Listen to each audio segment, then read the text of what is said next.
reverse some health issues. So I'm going to turn the time over to Nickie, and Nickie, you can tell us your story. Thank you. All righty, thank you, Kara. Can you guys hear me? Yes, okay. So we've had some technical difficulties at our house.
Okay, let's try that again. Not if you can hear me okay. Okay. All right, you guys. Well, this is our first experience and we'll have to maybe learn down the road.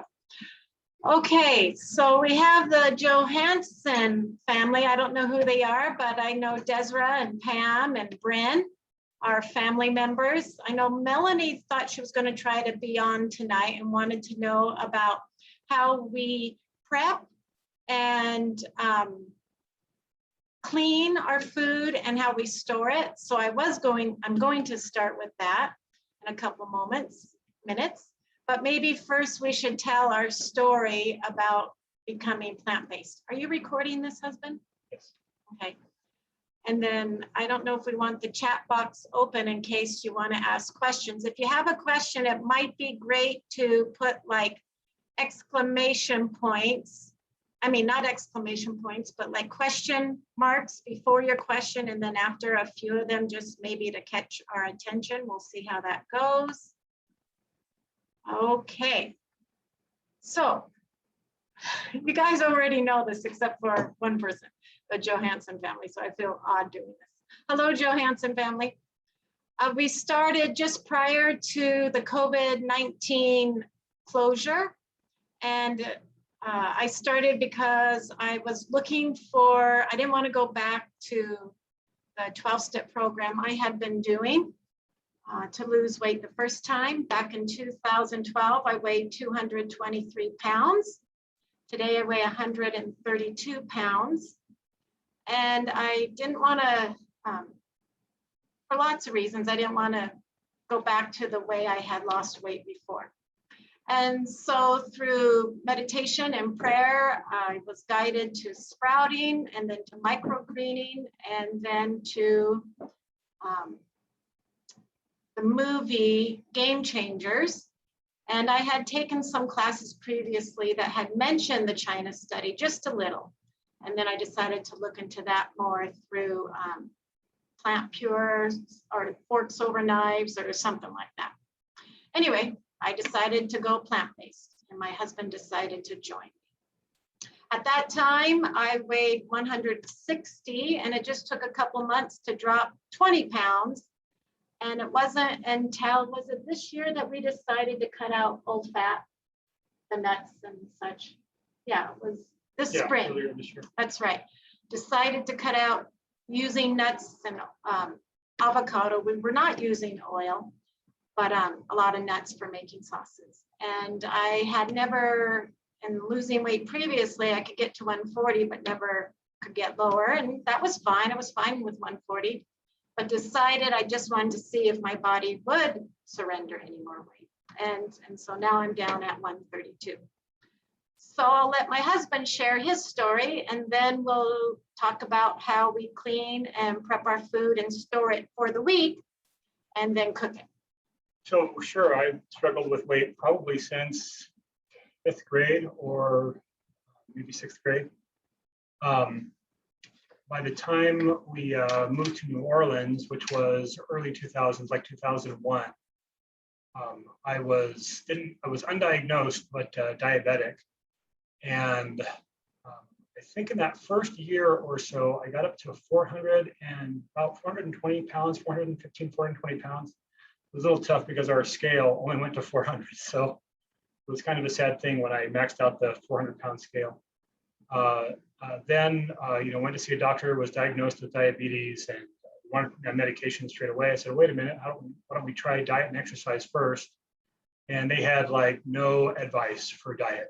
What kind of diet should we use? So I said, well, how about low carb? Because I knew that, at least I thought that kind of cutting out the carbs would be helped to lower my blood sugar. So for the next almost 20 years, I was on again, off again, low carb, and did a pretty good job managing my blood sugar. Was able to drop down to about 360 pounds on the low carb diet. And but the blood sugar kind of would kind of go out of control, and I'd have to get really, really strict, and it would come back into where it was, I thought, manageable, about 140. And then I just would have to be very careful. And then eventually, even following a strict low carb diet, my blood sugar wouldn't drop any lower. So when we started this, I was at about 360 or so, and was on several medications for managing my blood sugar. So since then, I've dropped down to 240 pounds. Now after our trip out east, I'm up to about 250. But blood sugars, my last 3 hemoglobin A1C numbers were 5.2, 5.1, and 4.8. My last couple of blood sugar measurements were, one was in the 80s and one was about 111. And so I'm just really, and I'm now off all of my diabetic medication. So I'm really pleased to be here, and really, really enjoying what we're eating. Right. Okay. I was just moving our vegetables in the background so you can see the line that we have there. Okay, so Melanie from the Springville Plant Pure Pod group wanted to know, have written in a question of how we prepare our food. So the first thing, of course, I try to buy once a week.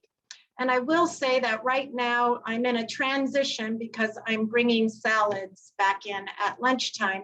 And so it's throwing off my cooked food and how much I cook right now. But I typically go on Mondays, but I'll probably not go this Monday because we still have prepped things to eat first. And I'll buy my food. And there's several things that I buy. I'll share with you the things that I buy. Zucchini, yellow squash, colored peppers, colored carrots, bok choys. There's a variety of bok choys. Cabbages, onions, leeks, cauliflower, mushrooms, broccoli, Swiss chards, and all the different colors of Swiss chards, kale, collard greens, power greens that I get at Costco, sometimes asparagus, potatoes, sweet potatoes, and sometimes microgreens. And then we also have fruit. So I'll buy those items, bring them home. Usually I do that early in the morning, go buy my food, and then I start the cleaning process, and I wash everything in the sink. And this is the product that I use to clean with. I found these up in Salt Lake at a discount store. And it's designed to pour, I think, the whole package in 5 gallons of water. I'm not sure, but I just use, this is called Fit.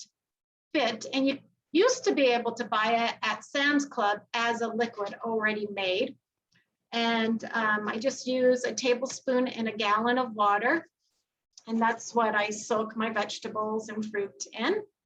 So, and then the important thing about storing vegetables is that everything needs to be dry.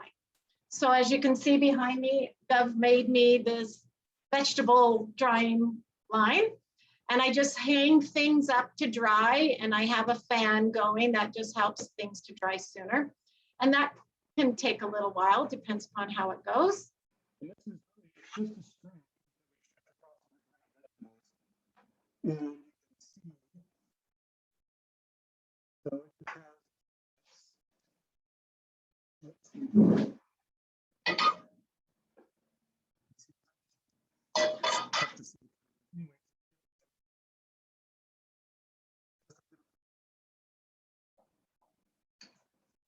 Okay, so I let things dry and then I begin the prepping process.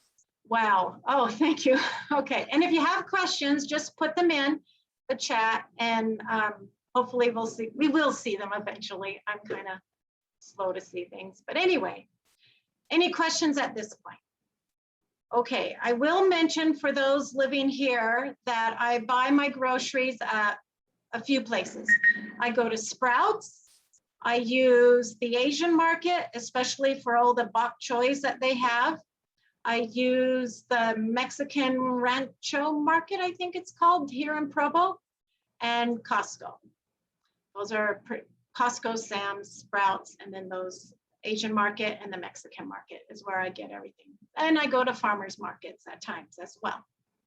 Okay, so once everything's, oh yeah, we really like the Springville Farmers Market. It's a great place to buy at, especially that last year there was one gentleman who kept his prices for zucchinis very low. And I really appreciated that and let him know that that was much appreciated. Okay, so what we wanted to do now, if there's no questions, I see my sister-in-law laughing. So I'll show you how I go about then chopping things, okay? Oh, Sanoquin for greens and microgreens. Oh, good, thank you. Alrighty, so. Question, how long do you soak your produce in your sink? Oh, yes. Sometimes it's a couple minutes. It depends upon how much dirt is involved. Leeks are really dirty. And I split those, not all the way, but I split them down the center and peel them until I get to a point where I can tell that there's no more dirt. And so, you know, I let things soak, but I also rub them with my hands just to speed things up. Oh, Melanie, thanks for asking that question. That's a good question. Okay. And I think on those solutions that you buy, it says how long you should let them go, but you know, I don't follow cooking instructions very well. So anyway. Okay, so now do you want me to hold the camera and you want to do this part, honey? I guess we can probably just point the camera down. Oh, okay. Great. So now I think God is going to do this. I think it'd be nice for him to do some of the things too. Okay, so this is how we separate the green from the stalk. And believe it or not, I hate to say this, but I used to throw stalks away, especially kale and the collard green stalk. But we don't do that anymore. And so we'll show you what we do. So basically, you see that Gove is just cutting the leaf away from the stalk, and he'll do that on several places. We'll just do a couple for the sake of time. You do need to have a few stacked up so it can Look see impressive. well, so it can cut right. You have to have a little bit of volume there to be able to cut it the way we like to cut it. No, there's enough here. There's enough here.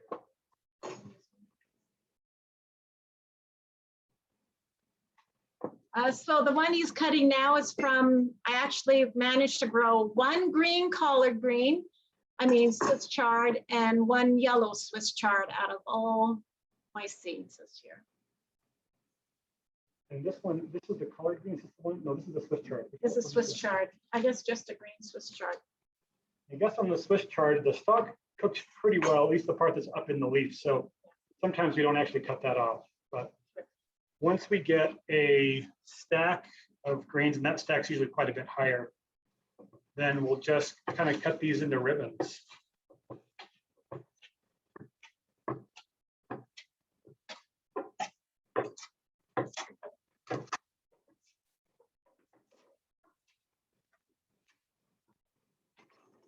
And then I save the containers that whatever I used to buy spinach and arugula and such, and I always put a towel in the bottom.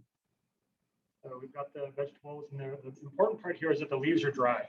So we've hung them up after washing them, hung them up long enough to dry, and we'll put enough into this container to fill it up. So what is this? We get arugula in these. What else do we get? Spinach. Yeah, I don't buy it so much now. I buy it in different containers, but I just save these. And someone's asking, do you throw away the spines of the chard and kale? No, not that's anymore. Not anymore. Oh, So that's- now we just take those stalks and we cut them to about 1/4 of an inch long.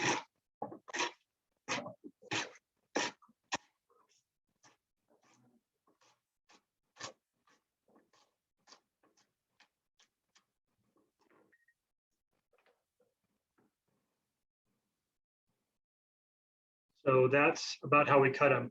And these don't cook nearly as fast as the greens, which is why we want to separate them so that when we're actually cooking the vegetables, we can kind of put these in to cook a little longer than the greens themselves. Okay, and so I also want Gove to demonstrate the collard greens. Collard greens, you definitely want to separate the collard greens. Last week in this prepped container of collard greens that I prepped last week, we'll be cooking these tonight. I decided to leave the stalks on and see how it works. I did that with 2 boxes and I don't like it. The stalks take too long and then the collard greens get dark. So with this one, it's a little easier because you can follow that stiff spine of the collard green. And we're doing a lot of collard greens. I'll just leave kind of the whole leaf like that, and we'll just get a stack of them up. And maybe for a week, eating just the 2 of us, we might have this much collard greens kind of stacked up. I can see how much that is. It's a pretty good stack. Now, why do we do that one separate? Because that's the same as the other ones. Just Yeah, and then we just chop up the stalks of all our different greens, and we even use kale. And what else do we use? Arugula sometimes, but arugula stalks are soft as well when they come from the garden. Anyway, so we keep all our leaves chopped up and separate from our stalks. Okay, so let's see how we wash our food. We dry everything completely, then we start chopping and prepping. Okay, so once a week, then I do my shopping, as I mentioned, and then I chop everything. So this is a container of all our vegetables. And I usually make 4 or 5 containers a week. That gets a little bit changed when we're eating salads once a day as well. But in this container are the leeks, broccoli, multicolored carrots, cauliflower. What else is in here? Oh, the stalks from the bok choys, from the Swiss chard, from the collard greens. I mix that in with these kind of vegetables that are not moist when you chop them up, okay? And they stay pretty dry. I also put a towel on the bottom first, and then I put a towel on the top, and I store these in the refrigerator and get ready to use them. So when I'm chopping everything, I just put them into bowls, and then I mix it all together and then separate it into these containers. Any questions there? Sometimes I will cook the little stems. I'll just cook them by themselves. I'll steam them, and they're really good and delicious. I don't know if you've tried beet stems yet. They taste salty, and it's kind of a fun way to feel like you're adding some salt. So a question here, do you just dry the other veggies on towels on your counter? Yes. Yes, ma'am, that's what I do. I have specific towels for the vegetables. I wash them separately, and I don't use soap on those towels, and just keep them separate for the vegetables. That's a good question, thank you. Okay, so what else do you guys want to know? Yes, go ahead. how we do the cauliflower. So I don't think we have a cauliflower here to chop up. Let me see, there's a little piece in here, but what we do is we basically just take that cauliflower and we just almost slice it like we're slicing, what would you like you're slicing a tomato. Just cut it, the whole thing kind of into, maybe cut it in half first so it'll lay flat, and then just cut it into thin slices, and then kind of break it up a little bit. For broccoli, if you do that to broccoli, you end up with lots of little tiny pieces of broccoli. So for that, what we do is we actually just kind of take the broccoli flowerette and just kind of break off small pieces. And so if we can get those to break off into, pretty, chunks that are, not terribly small, but not terribly big either, then they cook at about the same speed as the other vegetables that we have in there. So we're kind of peeling off, so each piece kind of looks like a little tree, and then we chop the stalks on those. Great. Thank you. You keep the veggies separate or mix them in the container. So we mix them in with things that cook about the same speed. And I think that's everything except for the leafy greens. Is that right? Yeah, I don't put the leafy greens in this container, but I also don't put in onions or peppers. So when I chop up red peppers, orange and the yellow peppers, for some reason in my mind, I just don't put them in. They do get, I think maybe because they break down a little faster. So before I cook this container, I chop up my onions and my peppers and throw them into the pan, which I'm about to do right now because we're out of vegetables. So I thought I would just get this cooking. And I could just throw these little bit of stalks that Gov had just chopped. I'll just add those into this mixture here. If I pull this down, I'm sorry for our technical difficulties. So I'm going to take you over to where I cook these, okay? All right.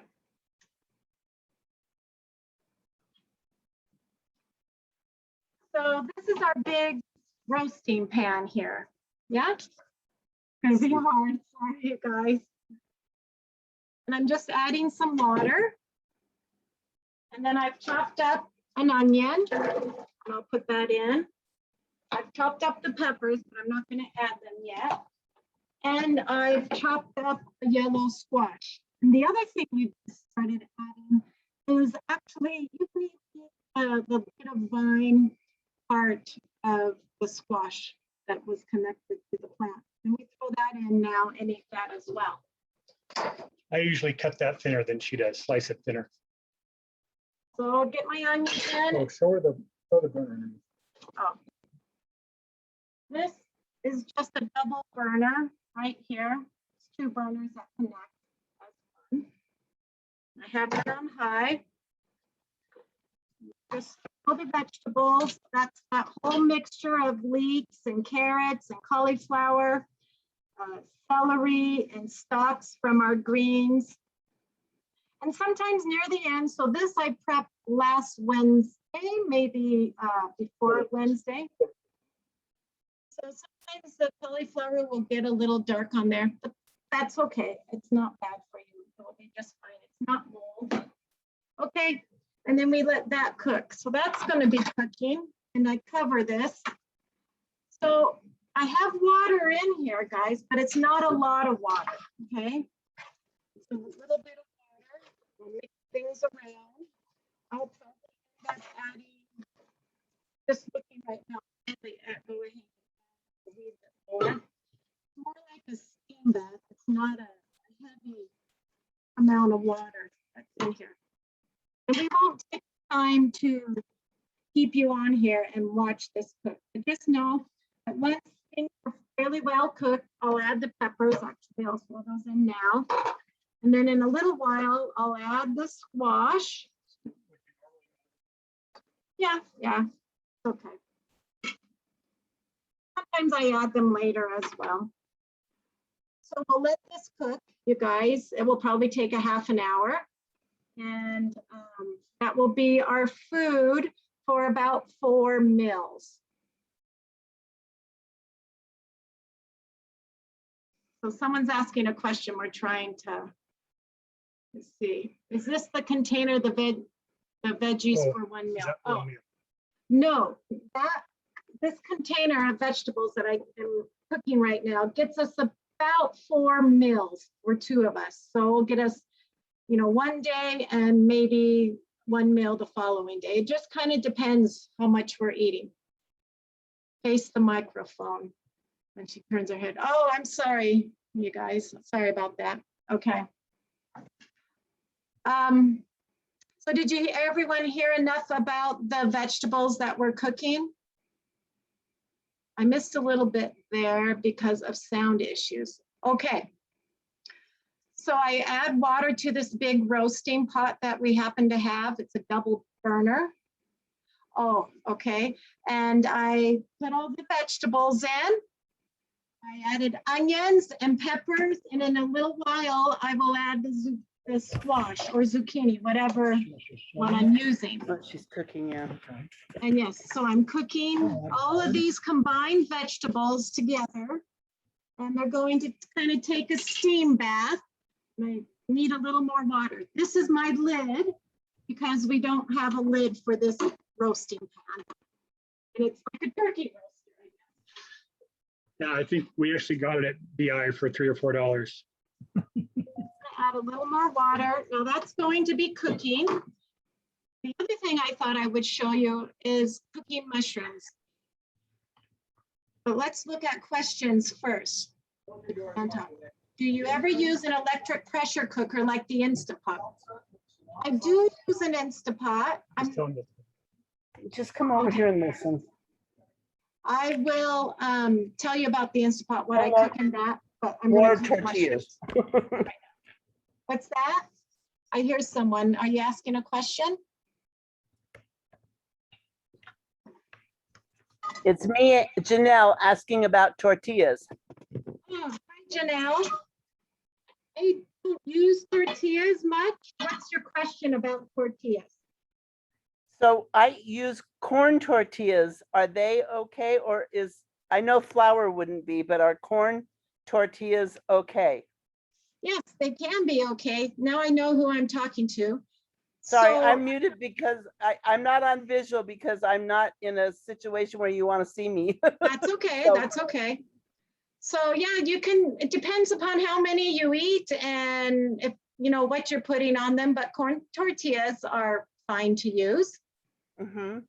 Usually We we roll them up. I think we're glad to tell you about, kind of what we think about this, but we're not really dietary experts or anything. What we've done is paid close attention to what affects my blood sugar has largely been what we've used to determine what we'll eat. And so at least what I'll eat. So I stay away from some of the things that Nickie eats more of. And I know that for myself, corn tortillas do raise my blood sugar, so I have them very infrequently. But let's go ahead and like specific questions like that. I think we can have a great time for asking those kind of at the end of the demonstration. Okay. Okay, so now I'm gonna saute these mushrooms. I didn't mention this, but I include mushrooms in the vegetable pot, but I like to cook them first and get them browned. I do begin by adding water to this pan, just a little, not a lot. Hit what? I'll talk to the camera. All right, you guys, so I'll just mix this around a little, and then I'm gonna put the lid on here and let it build up some steam. Now, sometimes I put too much water in my pan because as you cook mushrooms, they're going to release water. And so I might take some off just to speed up the time. But what I like to do, just give you an idea, I slice up my mushrooms. I buy 3 boxes, sometimes 4 boxes for the week. I slice them up and occasionally I'll cook them in advance this way that I'm showing you. I like to add, and when the time is right, I will add some Bragg's amino acids and then brown them up. And I really like the golden look and the flavor of them. And then I just throw them into the vegetable dish that I am also cooking right now. Love the Bragg's amino acids, but it's pretty high in sodium. And so it's kind of a treat for us to do that. I think Nickie's been putting it on about every time because we're really not trying to lose weight fast anymore. So we're kind of happy with the slow move, but the salt seemed to be one of the things that helped us. Reducing that salt dramatically was one of the things that helped us lose weight. So, but in my mind, mushrooms are fantastic, even cooked this way, even without any kind of additive. I don't always use Bragg's. I'm just doing it.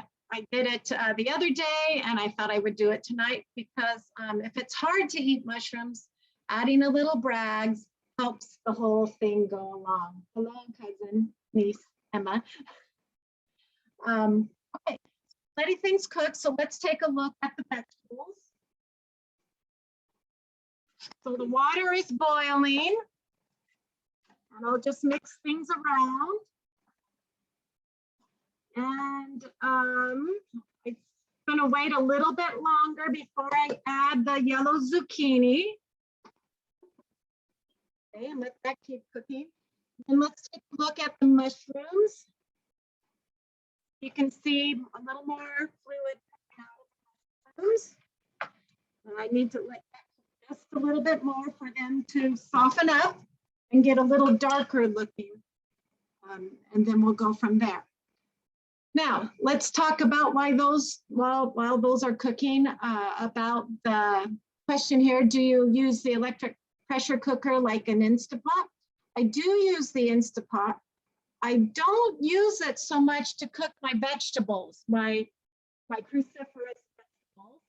I did just cook potatoes, red potatoes this afternoon. I also cooked kamut. So one of the grains that we cook all our grains in the Instapot. I cook all my lentils and beans in the Instapot. But I don't really cook vegetables in it. I just like them on the stove. I guess more because I don't want to cook them too much. And I suppose if I put it on 0, maybe it wouldn't. I see people do that, but I don't cook my vegetables in there. Okay. All right, now what, you guys? Oh, okay. There are some other things we want to talk about that we eat in a day. So you want to bring.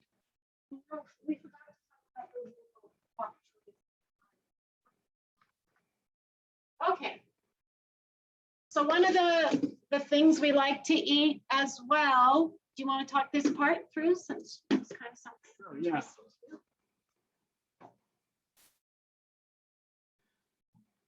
So you have the bag of the mixed berries.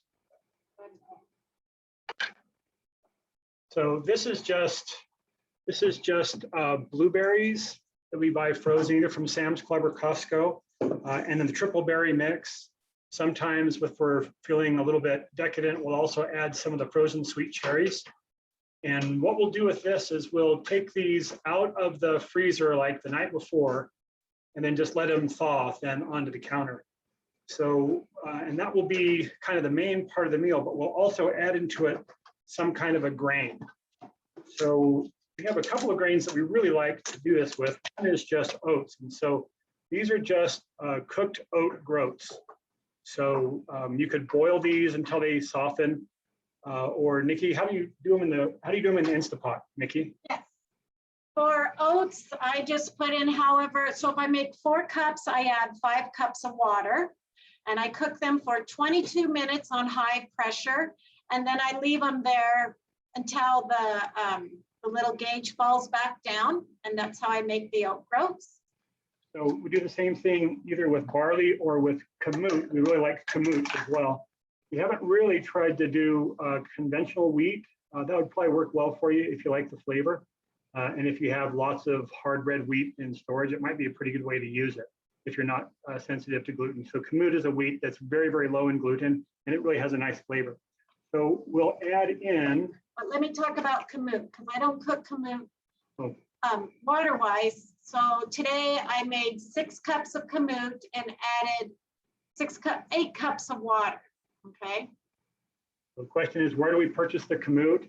So kamut is actually a brand name for just a kind of wheat called coarsen wheat. To our knowledge, the only manufacturer of it is one farmer, or I guess producer of it is one farmer who lives in Montana. And I think here in Utah, every year there's a bookstore called Boomerang Books over by UVU campus. They order a pallet of it just because they love it, and they sell it through their bookstore. I know she found it online somewhere, and it ended up being about $1 a pound for kamut, a little more, maybe $1.10. So I'm not sure exactly where she found that, but maybe we can get some more information on that here in just a minute. Can you bring that camera? Yeah, she wants an update on the mushrooms.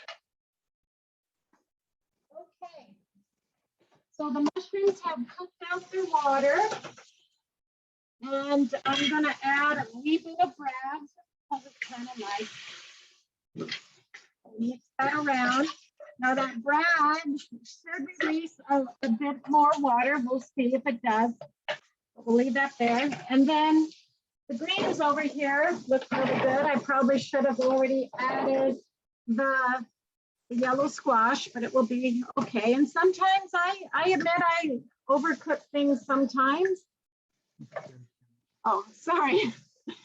I sometimes overcook as well, with me complaining about the Instapot might overcook. Just because I should have added the yellow squash a little bit sooner. But that's okay. It's going to cook, and we always reheat food. So if it's not cooked all the way, it's going to get cooked. Okay. So now I'm just putting the lid back on the vegetables, but let's look at the mushrooms. Okay, now this is important. Listen for the squeakiness of the mushrooms. I kind of touched them, and then maybe you heard it. Okay, so then do you see how they're getting that golden color on them? That's the color I'm looking for. And sometimes I'll add a bit more water. That might have been too much, but that's okay. Okay, yeah, it was a little too much, but it will cook down in a moment. Anyway, I just like it when they get that golden color to them, and there's probably, you might even have better ways of cooking these. You get to share next time, you guys. We all have to have a first time doing something. Okay, so I'll let that cook just a wee bit more, but you get the idea. And then I throw all the mushrooms in. These are the mushrooms I made earlier. It's hard to see on the video, the goldenness. I'll actually just throw these back in with that first pile and cook these a little bit more, okay? All right, let's look back at the vegetables. So for Gov and I mentioned this is about 4 meals. So tomorrow tomorrow is Sunday, so we might eat 3 times from here, maybe twice. Often we like to eat fruit for 1 meal. Sorry guys, I have a hard time remembering to look at the camera when I'm speaking. When you say 4 times, so that's 4 times, right? Yes, yeah, so 8 total meals, that's true. Okay, all right, so these mushrooms are looking lovely. Can you look down at those mushrooms? All righty, so there's the mushrooms. Okay, I'm going to turn that off. That's looking good. I'm going to take the tray off of the vegetables and just let some of the water cook out as it finishes cooking. So how do I know if it's ready? Typically, I look for a carrot. And it's still kind of crunchy, not bad crunchy. I could stop right there, but I think it'd be okay to cook it just a little longer. Okay. So that's what we have there. Let's go back to the other spot.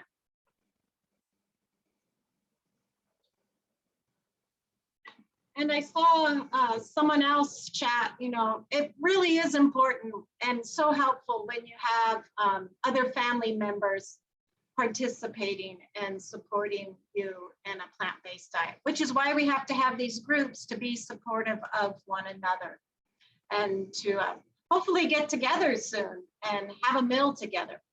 Now, Hold on a second, there's another question that was, do our veggies ever go bad before you eat that many? And the answer is not. It may have happened once, but it doesn't happen very often at all. Okay. I also forgot to add the greens to that big mix of vegetables. So yeah, I'll do it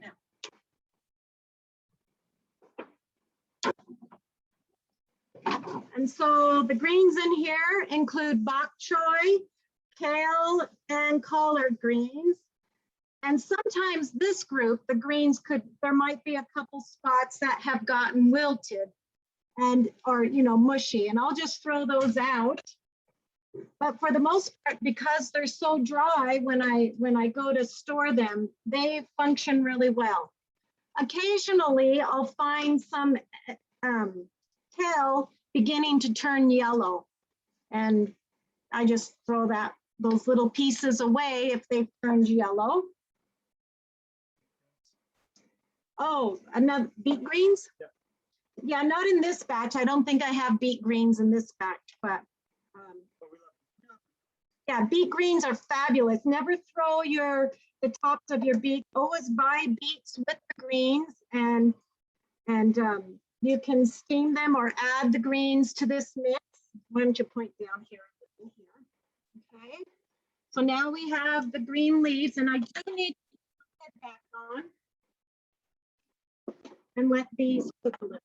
I don't add any brags to this. This is just the vegetables with the mushrooms, which I can now throw these mushrooms in as well. So that was a whole big box of mushrooms. I think 16 from Costco or Sam's. And we'll just get that all cooking. And this is what we eat. Okay, but let's come back over. Yeah. Okay, so we're almost done, you guys.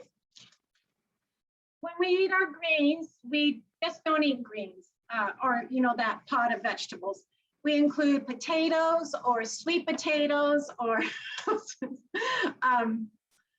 potatoes, sweet potatoes. We include oats, quinoa, lentils, or kamut. Which one did I miss? Oat grain, or oat berries. Whatever ones we want to put in. A little of everything. I often do that. And so when we eat,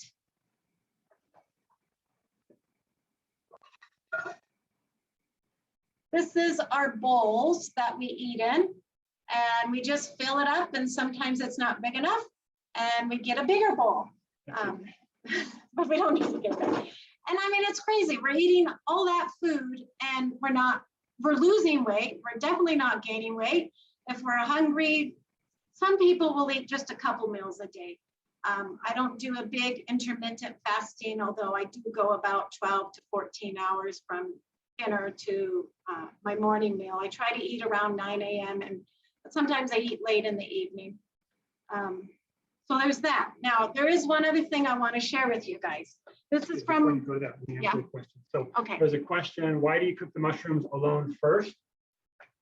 You don't have to, except I like them slightly, there's something different when I cook them alone versus when the mushrooms just get thrown in, which Gove is fine with throwing the mushrooms into the pot and cooking them that way.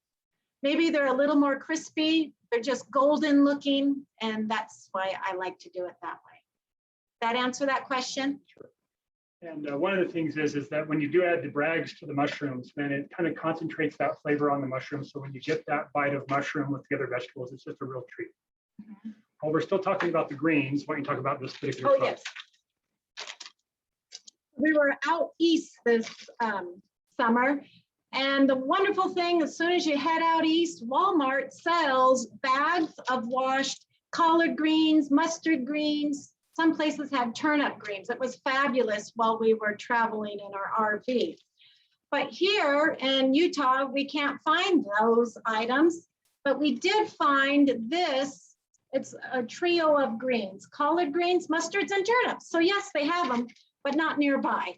This was out in Eagle Mountain. So check the Walmart close to you, and you might have the availability to get some cut greens already bagged. We also found them at Smith's in Midway. So there may be some places. In fact, when we got them at Midway, they were $1 a bag, I guess, because they were getting close to the expiration date, you know, for a big bag of and maybe Smith's does have them here. I just don't normally go to Smith's, so whatever. Okay, so from my Let's go sister-in-law. back to the berries, because we started the berries. Oh, Didn't berries. finish it. Okay. So we'll take the berries and then we'll just add, kind of as much of the grain as you want. So it's not grain with some berries added, it's berries with some grain added. So it ends up being just a really delightful fruit dessert. Well, you can think of it as a dessert, but we think of it as a meal sometimes as well. One of the other things that we'll add that's a real treat is frozen banana. So we'll just take a frozen banana and kind of cut it into circles and then try to keep that cold, because once frozen banana kind of goes soft, it's really not very good anymore. So we try to add just a little bit at a time while we're eating it. In fact, I wonder if I have it here handy. I don't see it right at the moment, but we have it's like a thing that you used to use for making ice cream that had kind of a sleeve that you would keep in the deep freeze, and you'd put in your ice cream components and turn a crank. Actually just will hold the chopped up frozen banana in that, and then just kind of add it a few pieces at a time. And it's just really, really delightful. One of the other things that we do in this dish is, you can see, maybe you can see here, I can't quite see it on the angle of the camera. There's quite a bit of liquid at the bottom. And so we'll add a little bit of flax meal to that, and that will kind of turn that liquid into, just sprinkle on some flax meal, maybe in as much as a tablespoon or so. And that will turn that into kind of a syrup, and it's just really, really a treat. Okay, talk about the hummus. Okay, and I just turned off the stove. The greens are almost all the way cooked.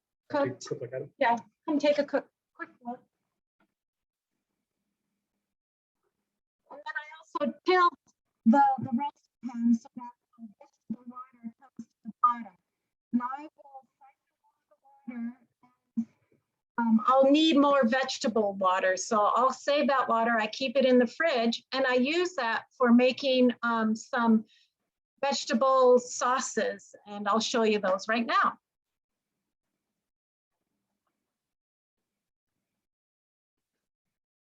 Okay, so this summer we were in Minnesota, and our sister-in-law, Desra, who happens to be on here tonight, showed us that, she, gave us some of her hummus, and she makes it out of garbanzo beans and sweet potatoes. And she showed me how she roasts sweet potatoes in the oven, and so I now roast sweet potatoes in the oven. So this right here is our hummus, and it's made out of, and I don't use recipes or measurements. It's a big sweet potato, a garnet, and maybe 2 or more cups, not a whole lot more, maybe 3, of garbanzo beans. And then I included, oops, I didn't write it on here, I wrote it on something else. I included some fajita flavoring from Sprouts that has no sugar or salt, some cumin, and something else. Oh, let me let's see. The fajita, garlic, and cumin, okay?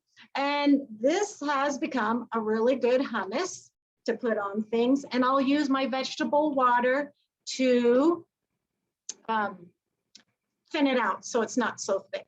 Yeah. One of the things when we were, at least for me, when I was getting used to eating this way, kind of one of the crutches that made it just delightful was to add hummus, just store-bought hummus, to the vegetables that we have here.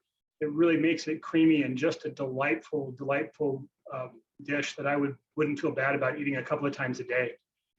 But hummus, of course, is really high in fat because it's full of tahini, which is sesame seed paste, I guess, and that's got a lot of oil in it. So we're just delighted to have found out about this kind of hummus because it is, it's no fat. We used to be able to buy no fat hummus here in town, but wherever it was that we were getting it, they quit selling it. And so we're glad to have found this. Yeah, it's great. So this is one of the things that we'll add to the vegetables. And you can add a whole lot of it, okay?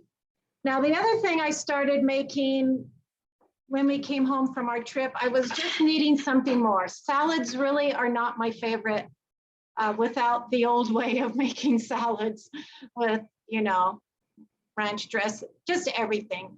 So I thought, why don't I just blend up some of those cooked vegetables and add sweet potato or a potato, and I do that. And I really like this. Again, I'll include spices from Benson's Gourmet Spices. They do Tasty Table, and it's all salt and sugar free.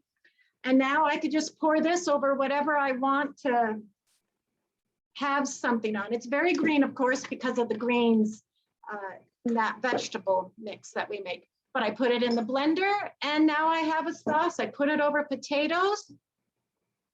And yeah, so those were the two sauces that I wanted to share with. Yes, you can use nuts if you have no need to lose weight. But if you need to lose weight, one, you need to listen to the China study, and there's some videos I can recommend, and I have a handout I could always send to you if you want that, of different things to do. But we really try to stay away from adding, we don't add oil. I don't add salt, except sometimes I use the Bragg's on mushrooms, but I don't do that every time. And I don't add sugar, although sometimes I personally will use a bit of maple syrup when I want to have a cereal, my oats with some almond milk and a bit of maple syrup. But I don't do that very often because that's a trigger, and so I can't have it too much. Right, well, why don't we go ahead and see kind of how I finish off the dish here of vegetables. So here's that bowl that we use. I've got it mostly, maybe 2/3 of the way full of vegetables. And then, go hand me a spoon, Nikki. We didn't add any onions to this. Oh, there are some onions. So, but anyway, it's not always the same vegetables, but kind of the main basics are there. So I'll add in probably about this much hummus or more. And then I always like to add a little grain to this as well. So I'm going to put some kamut in. Thank you. And why don't you give me out the pickles? So I really, Nicki doesn't ever put pickles in, and get me out the bean things. What are they called? The legumes. Lentils, thank you. So lentils is one that we'll put in. So we just have some green lentils, or these might be beluga caviar lentils, whatever they're called. Those are French green. They stay together really well. I also like the black lentils, and they're quick in the. So I might have just a couple of dill pickle spears. So it does get sodium this way, though. I just like the flavor of a little bit of pickle in this.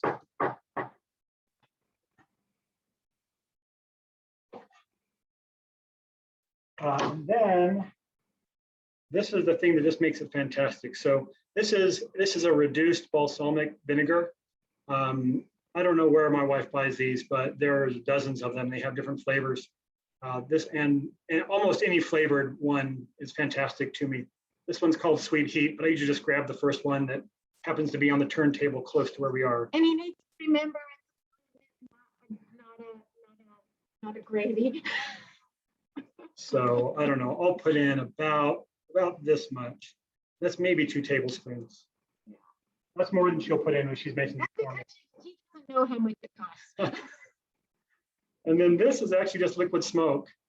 We found it in a gallon bottle somewhere. Well, I think at NPS. And so we put it into a smaller bottle, just one of those same vinegar bottles. And I'll add a couple of tablespoons of that smoke flavoring as well. And then it seems like there's something else. Oh yeah. And then, table. Grandma can't hear me talking. Oh.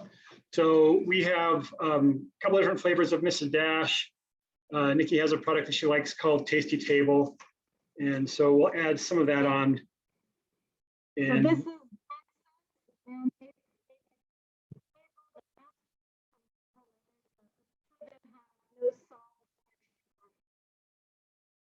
and then I'll just mix it together and eat it. Oh, the one other thing that's that we do really quite often is just take a cooked potato, dice it, and add that in as well. okay.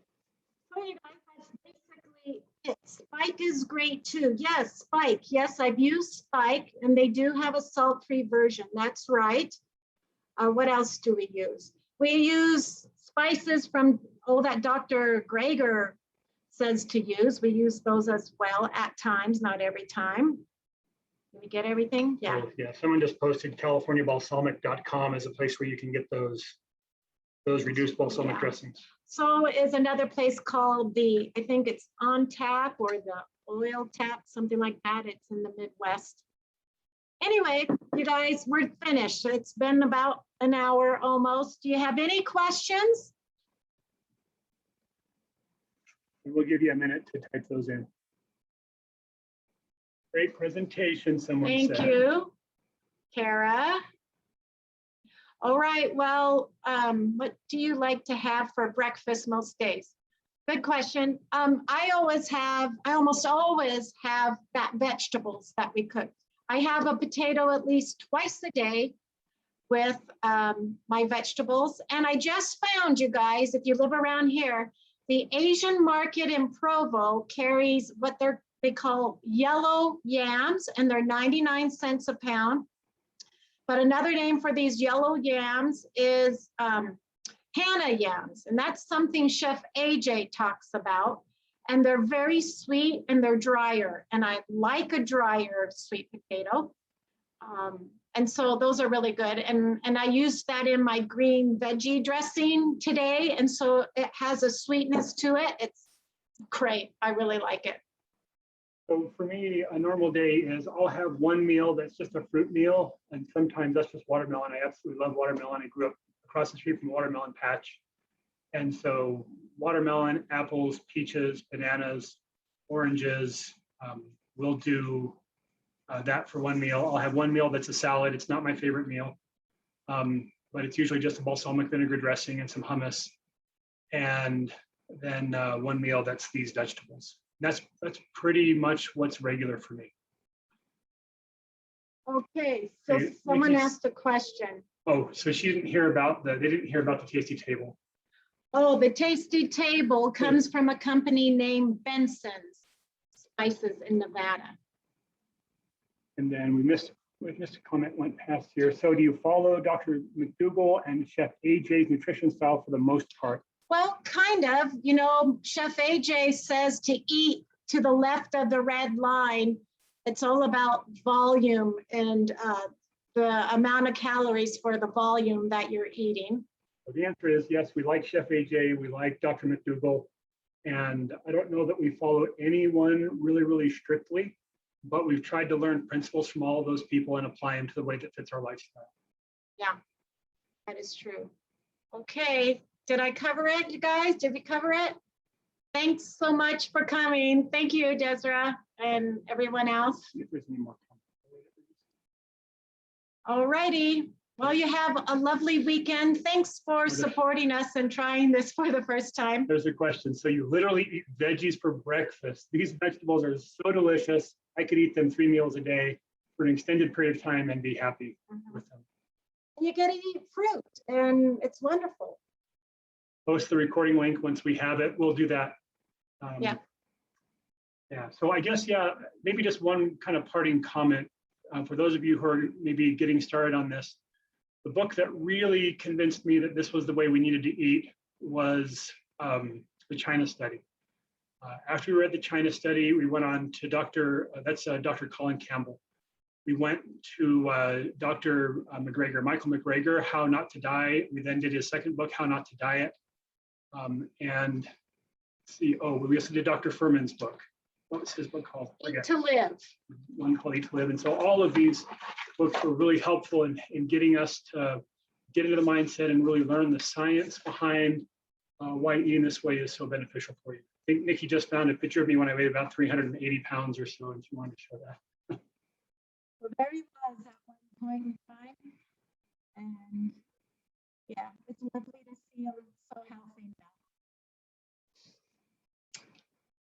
Can you post your hummus recipe with a sweet potato? Yeah, maybe we'll have Desiree give us that one because I don't think we actually use a recipe. Wow, such an awesome change for you guys. Yes, thank you very much. All right, guys, take care. God bless you. Call us. You can, if you have any questions and you need more support, I'm willing to help. There's one more question. Okay. So we'll wait anxiously. Kind of feel like Megamind in this picture. Can you explain what a reduced balsamic vinegar is? Sure. So in fact, we've even made our own balsamic reductions as well. So you just, it's just balsamic vinegar that's been boiled to remove some of the moisture. So it ends up being thick. Sometimes they're about like maple syrup, like real maple syrup, and not this absurdly thick stuff that you get like with Mrs. Butterworth's, but it's about as thick as a natural maple syrup. And Higher in sugar. so it is a little higher in sugar. Balsamic vinegar, of course, is it's a great, well, I guess mostly a great product. So there's sugar in it just from the fruit, and of course it concentrates the sugar when you reduce it. So it's something that we need to be careful about for managing blood sugar as well. All right, you guys. It's so helpful Leave, to and see then you in we'll action in the leave. kitchen. Okay. All right. No, I think we're going to end the meeting. So thanks so much. And we look forward to associating with you. Bye-bye. Bye-bye.